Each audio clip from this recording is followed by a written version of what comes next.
Assalamualaikum warahmatullahi wabarakatuh. Ya, halo teman-teman, jumpa lagi dengan saya Riza Ilham di channel saya Riza Ilham. Pada kesempatan hari ini saya ingin membahas mengenai ormas yang sangat populer, yaitu pemuda Pancasila. Oke teman-teman, jadi kemarin sekitar 8 hari yang lalu kemarinnya lagi pokoknya ya, itu saya membuat semacam survei di komunitas YouTube saya. Jadi kalau kalian lihat channel saya, itu kalian klik bagian komunitas, nanti di situ ada survei saya. Salah satunya adalah survei ini. Pemuda Pancasila menurut kalian bagus gak? Coba pilih. Yang pertama, bagus, pertahankan. Pilihan yang kedua, buruk, bubarkan. Pilihan yang ketiga, nggak peduli. Nah, survei ini diisi oleh 185 orang, ya, 185 akun. Lebih tepatnya akun ya. Saya nggak tahu kalau ada satu orang punya 2 akun. Tapi dari 185 akun itu menyatakan 11% bagus, pertahankan. 67% buruk, bubarkan. 22% nggak peduli ya.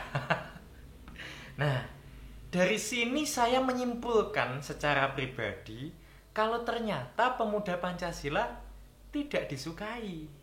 Karena ada 67%, lebih dari 50% menyatakan buruk, bubarkan gitu.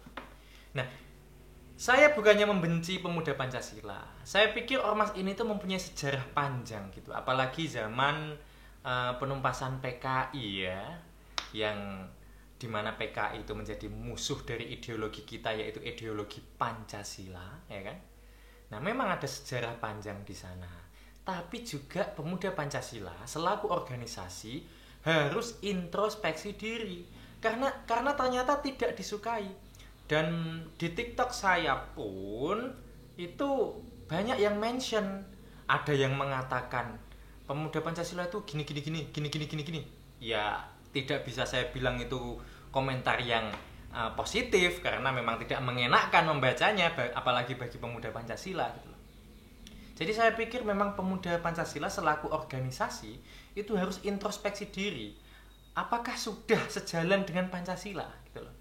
Karena yang namanya pemuda Pancasila, ya kan? Pancasila itu kan falsafah hidup bangsa kita, ideologi negara kita. Kalau sampai pemuda Pancasila tapi tidak disukai oleh banyak warga negara Indonesia yang berideologi Pancasila, itu patut menjadi pertanyaan. Sudah sejalan dengan Pancasila atau belum gitu loh. Nah, apakah sudah pernah dites atau disurvei mengenai survei internal sendiri dari pemuda Pancasila mungkin? Apakah sudah pernah mengenai pemahaman anggotanya mengenai pengamalan Pancasila gitu loh? Sudah pernah belum? Sudah pernah dicek belum? Apakah syarat masuk pemuda Pancasila itu hafal dan mengerti tidak sila-sila di Pancasila? Terus perbuatan sehari-hari dari anggota pemuda Pancasila itu diawasi atau tidak? Jadi ada kontrol internal tidak dari pemuda Pancasila tersendiri untuk para anggotanya gitu. Jadi saya pikir pemuda Pancasila harus membuat kontrol untuk anggotanya, ya kan? Kenapa kok bisa sampai tidak disukai? Apakah ada anggota-anggota, oknum-oknum anggota pemuda Pancasila itu yang di masyarakat justru malah meresahkan, bukan malah menginspirasi gitu kan? Nah, itu yang harus dibenahi dari pemuda Pancasila. Apakah layak untuk dibubarkan pemuda Pancasila?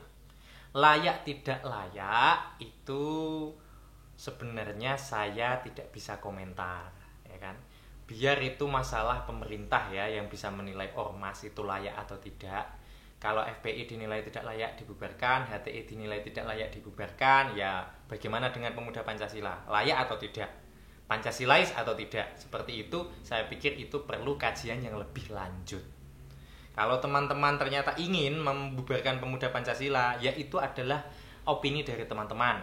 Kalau saya no comment masalah itu ya. Nanti saya dikeroyok, sekampung datang pakai seragam oranye sama hitam. Repot saya nanti, oke?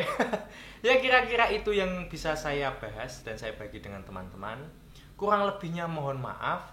Wassalamualaikum warahmatullahi wabarakatuh. Jangan lupa jaga kesehatan dan semoga kita sehat selalu dan dilancarkan rezekinya.